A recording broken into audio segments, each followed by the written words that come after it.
Salut à tous, c'est Axel de testmobile.fr. Aujourd'hui, j'ai devant moi le jeu Temple Run 2 et je vais vous proposer de jeter un œil.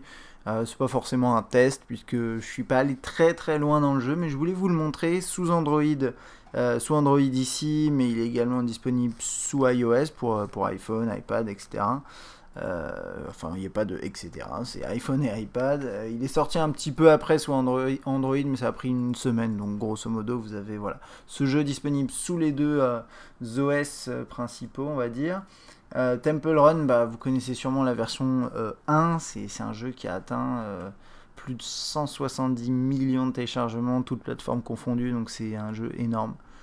C'est un des plus gros jeux sur mobile. Et là, la V2, c'est un jeu qui est totalement gratuit, mais avec, c'est quelque chose, c'est une tendance qui est vraiment marquée depuis même quasiment 2 ans presque là, mais là on a quasiment que ça aujourd'hui.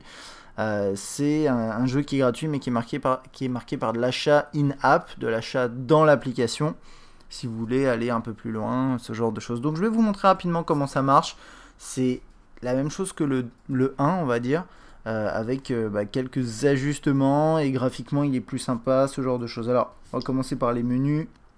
Vous avez plusieurs personnages que vous pouvez choisir, il faut les débloquer. Vous avez ce mec là qui s'appelle Guy Dangerous.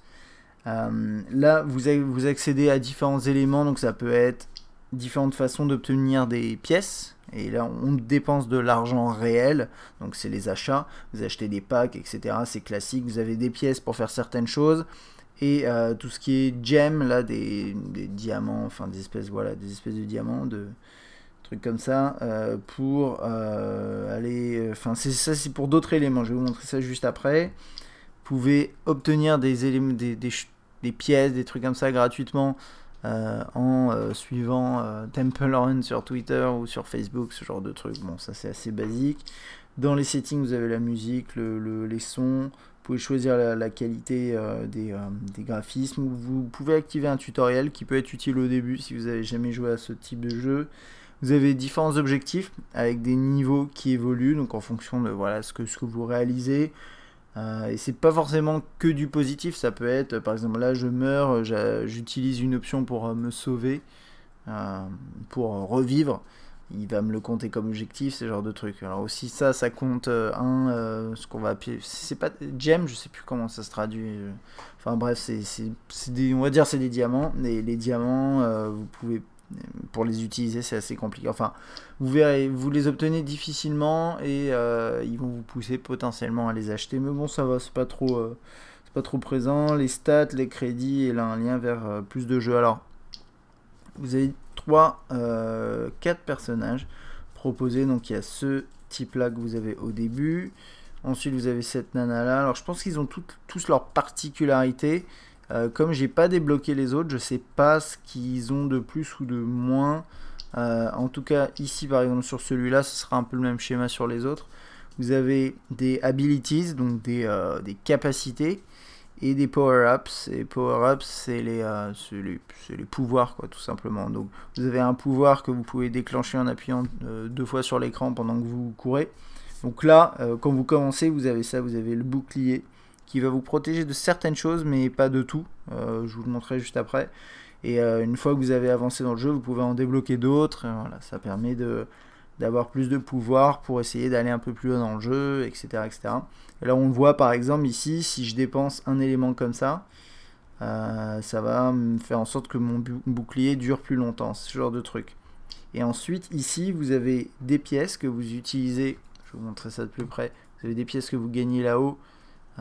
Et que vous pouvez utiliser là en bas pour avoir différentes capacités et augmenter vos capacités. Enfin, c'est des compétences, mais pas uniquement. C'est-à-dire que par exemple ici, on va avoir quoi? On va...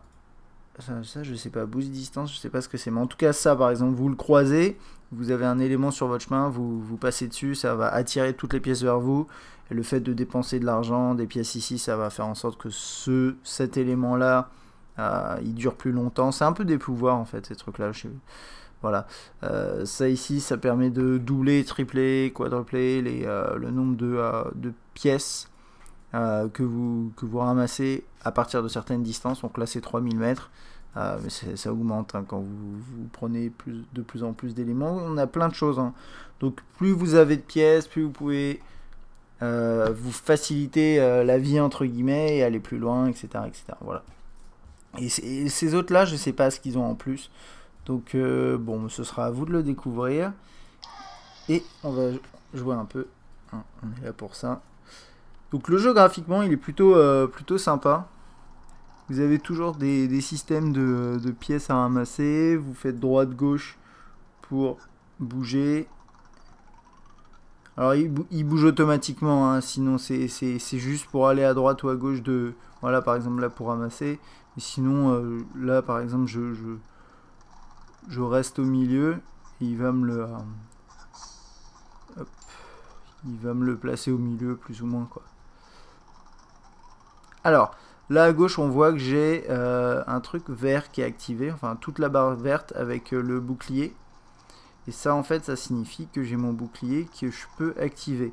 Alors le truc c'est que voilà, alors là par exemple j'aurais pu activer le bouclier pour en prévision de, disons de ce truc là, je vais essayer de vous montrer ça. Alors attendez, ah non je l'ai perdu parce que je me suis mangé, pardon. Donc ok.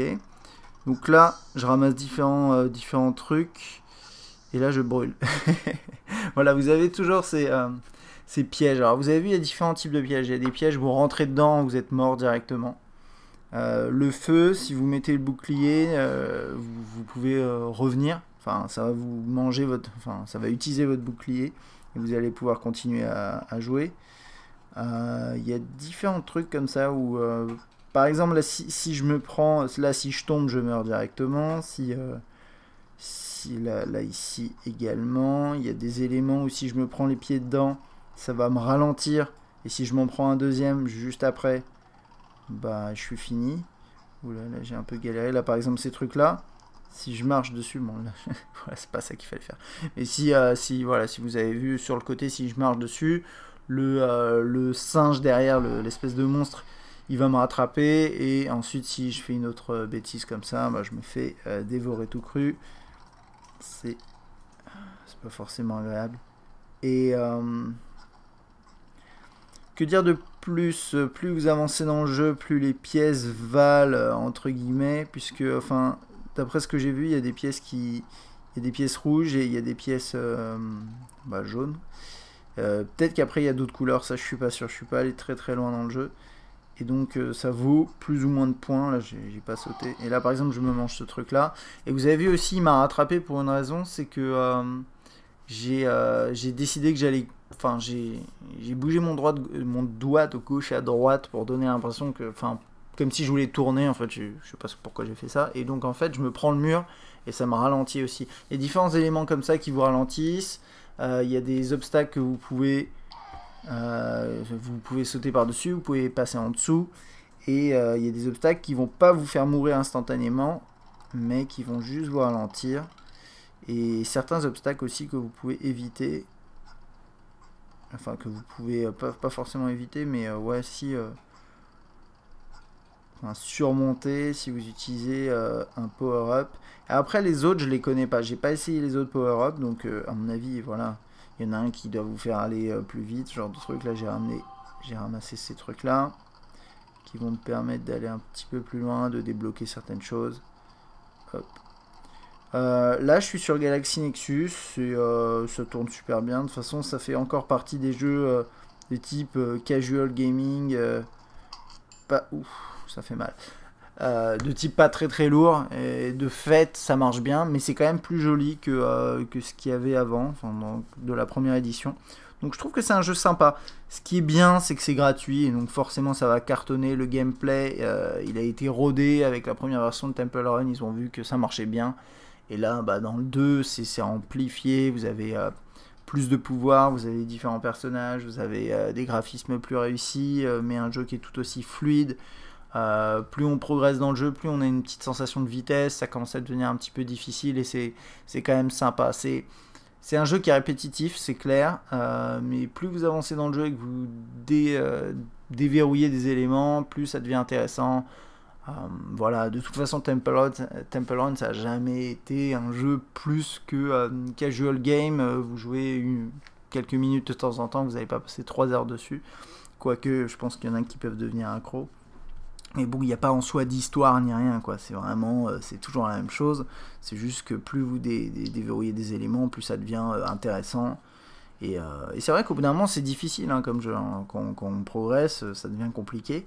Et donc il y a un petit challenge et des éléments à déverrouiller. Donc c'est plutôt cool.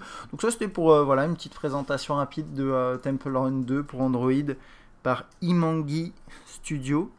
Et c'est gratuit pour en tout cas pour Android. Je sais plus si c'est gratuit pour iOS, mais je pense aussi puisqu'ils utilisent les systèmes de freemium. Ça marche sous j'ai l'impression que ça marche sur la plupart des terminaux là. Moi en tout cas ça marche sur tous mes terminaux Android et c'est à partir d'Android 2.1, donc ça devrait aller. Et voilà tout ce que j'ai à dire aujourd'hui sur Temple Run 2. Si vous avez des questions, n'hésitez pas. Mais bon, si vous avez surtout des petits tips, des conseils, des remarques à faire par rapport à ce jeu, vous avez sûrement beaucoup plus joué que moi, peut-être si vous avez déjà téléchargé le jeu. N'hésitez pas à laisser un commentaire pour donner voilà, votre ressenti et puis vos conseils si vous en avez pour les autres lecteurs. Et je vous dis à bientôt.